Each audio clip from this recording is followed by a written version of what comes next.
मित्रों, आज हम बात करेंगे भारत के 36 प्रमुख राजपूत कुलों में से राठौड़ राजपूत वंश के बारे में। राठौड़ एक सूर्यवंशी राजपूत वंश है। इनके बारे में एक पंक्ति बोली जाती है, बलहट बांका देवड़ा, करतब बांका गौड़, हाडा बांका गाढ़ में, रण बांका राठौड़। यह वंश हिंदू महाकाव्य रामायण के पौराणिक नायक राम से जुड़ा है और इनके माध्यम से सूर्य देव से संबंधित है। यही कारण है कि राठौड़ स्वयं को सूर्यवंशी या सूर्य का परिवार भी मानते हैं। राठौड़ मूल रूप से पश्चिमी राजस्थान के मारवाड़ क्षेत्र, गुजरात के ईदर जिले में तथा बिहार के छपरा, मुजफ्फरपुर और कैमूर जिले में मुख्य रूप से निवास करते हैं।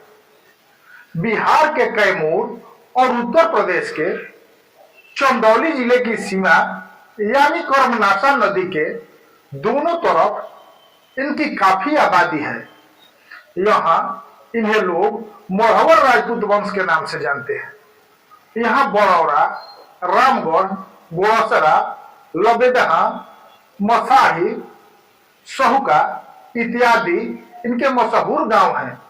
मित्रों, अगर आप राजपूत हैं और आपको राजपूत होने पर गर्व है तो कमेंट में जय राजपूताना और अपने जिले का नाम जरूर लिखें, ताकि समझ में आए कि हमारे भाई देश के किस किस हिस्से में निवास करते हैं।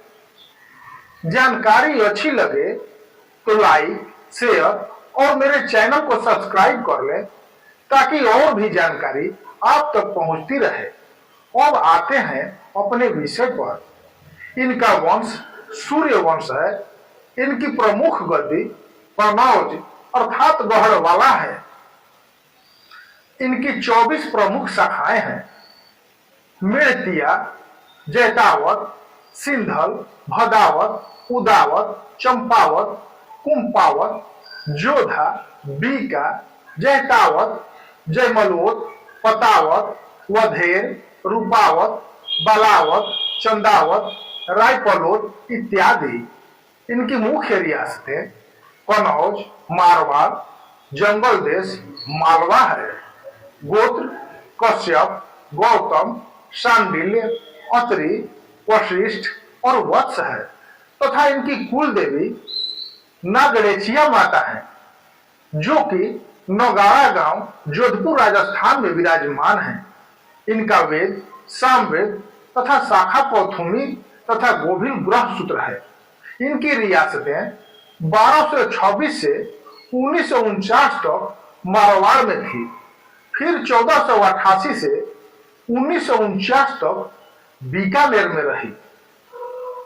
बट द्वारका गुजरात के किशनगढ़ में 1611 से 1949 तक, ईडर में 1728 से 1949 तक, रतलाम में 1651 से 1949 तक, सीतामऊ में 1701 से 1949 तक, सैलाना में 1730 से 1949 तक, कोटड़ा में 1350 से 1755 तक और अलीराजपुर में 1701 से 1949 तक रही। जम्मू कश्मीर के पूंछ में 1596 से 1798 तक और पंजाब के अमृतसर में 1857 से अभी तक है। 1949 में रियासतों के भारत में विलय होने तक जोधपुर से मारवाड़ पर शासन करने वाले वीरवंश राठौरों की कहानी को समझने के लिए हमें सन 1194 में वापस जाना होगा। उसी वर्ष पूर्वी भारत में हजारों मील दूर मुस्लिम आक्रमणकारी शहाबुद्दीन मोहम्मद गोरी ने कन्नौज के शक्तिशाली जयचंद को पराजित किया था। जयचंद के परपोते शिवजी नए युद्ध क्षेत्रों और अपने लिए गौरव की तलाश में सन 1226 में मारवाड़ के लिए रवाना हुए। शिव जी के वंशज ही गर्व से राठौर नाम धारण करते हैं। 1226 में मारवाड़ के प्रमुख शहर मंडोर, जो आज जोधपुर से कुछ ही दूरी पर है, और पाली, जो जोधपुर से दक्षिण में 65 किलोमीटर की दूरी पर है। पाली ही वह समृद्ध व्यापारिक केंद्र था जिस पर शिव जी ने सबसे पहले विजय प्राप्त की थी। दशकों तक राठौर वंश का निरंतर विस्तार होता रहा, लेकिन 1395 में अपने 12वें शासक रामचुंडा के शासनकाल में उन्होंने मंडोर पर विजय प्राप्त की और अपने अधिकार में नहीं लिया। मंडोर मारवाड़ का सबसे ऐतिहासिक शहर है, जो कि आज खंडहरों में तब्दील हो चुका है। यह शहर कई महान राजवंशों की राजधानी रह चुका है। एक किंवदंती के अनुसार लंका के राक्षस राजा रावण, जिसने स्वयं भगवान राम को चुनौती दी थी, उसने मंडोर की राजकुमारी मंदोदरी से विवाह किया था। और यह सिर्फ किंवदंती ही है, इसका कहीं कोई प्रमाण नहीं है। 1292 में परिहार राजपूतों ने मंडोर को दिल्ली के खिलजी सुल्तानों के हाथों खो दिया और उसके बाद यह शहर 1395 तक दिल्ली सल्तनत के अधीन रहा। उसी वर्ष मंडोर के गवर्नर ऐबक खान ने अनाज पर कर के साथ साथ अपने घोड़ों को खिलाने के लिए पशुओं के चारे की भी मांग की, जो अंततः उसके पतन का कारण बना। इस निरंकुश शासक से तंग आकर परिहारों ने एक ऐसी योजना बनाई जो अपनी चतुराई में प्रसिद्ध ट्रोजन हॉर्स के बराबर और वीरता में उससे कहीं बढ़कर थी। 500 परिहार घास से भरी 100 गाड़ियों में छिपाकर किलेबंद शहर में घुस गए। इन गाड़ियों की अचानक जांच की गई और भाले से उन पर वार किए गए। कुछ लोग भाले से घायल हो गए, लेकिन उन्होंने एक शब्द भी नहीं कहा और वास्तव में भाले निकालते समय उन्होंने उन पर लगा खून भी पोंछ दिया। फिर परिहारों ने मुसलमानों पर हमला कर दिया। 1 घंटे के भीतर मंडोर एक बार फिर उनके कब्जे में आ गया, लेकिन विजयी सेना को एहसास हुआ कि उसकी रक्षा करना एक बिल्कुल अलग चुनौती होगी। तभी किसी ने सुझाव दिया कि युवा चुंडा से विवाह का समझौता कराया जाए। इस प्रकार मारवाड़ की राजधानी मंडोर दहेज के रूप में राठौर परिवार को प्राप्त हुई। मंडोर के निर्विवाद शासक के रूप में शिव जी के वंशज इस क्षेत्र के सबसे शक्तिशाली वंश के रूप में दृढ़ता से स्थापित हो गए थे। चुंगा के पोते राव जोधा ने भारत के इतिहास में राठौर वंश को एक विशेष स्थान दिलाने का बीड़ा उठाया। उन्होंने भारत के सबसे भव्य किलों में से एक का निर्माण कराया और सबसे आकर्षक शहरों में से एक की स्थापना की। इस किले की नींव 12 मई 1459 को स्वयं जोधा ने मंडोर से मात्र 6 मील दूर पथरीले भाकुर चेरिया में रखी थी। शायद चेरिया नाथ जी के श्राप को ध्यान में रखते हुए जोधा ने यह सुनिश्चित करने के लिए कि यह स्थान शुभ सिद्ध हो, एक युवक को उसमें जिंदा दफना दिया।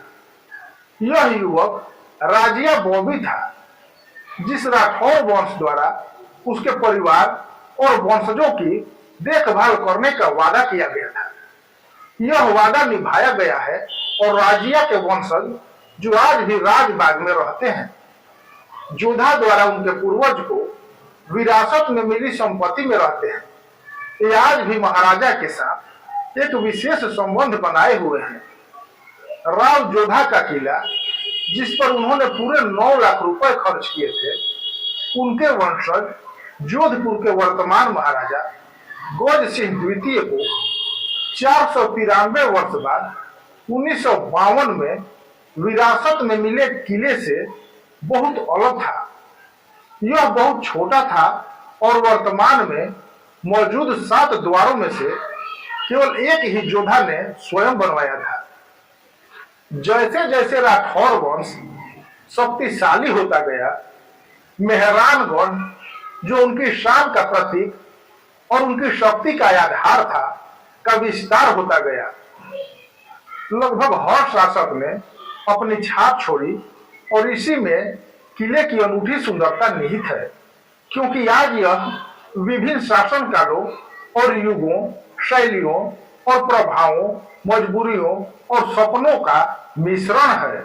इसके 120 फुट ऊंचे प्राचीर और पत्थर की दीवारें, जो कुछ स्थानों पर 6 मीटर मोटी हैं, मालदेव की शक्ति की गवाही देती हैं, जिनके शासनकाल में राठौर वंश अपनी शक्ति के चरम पर पहुंचा था।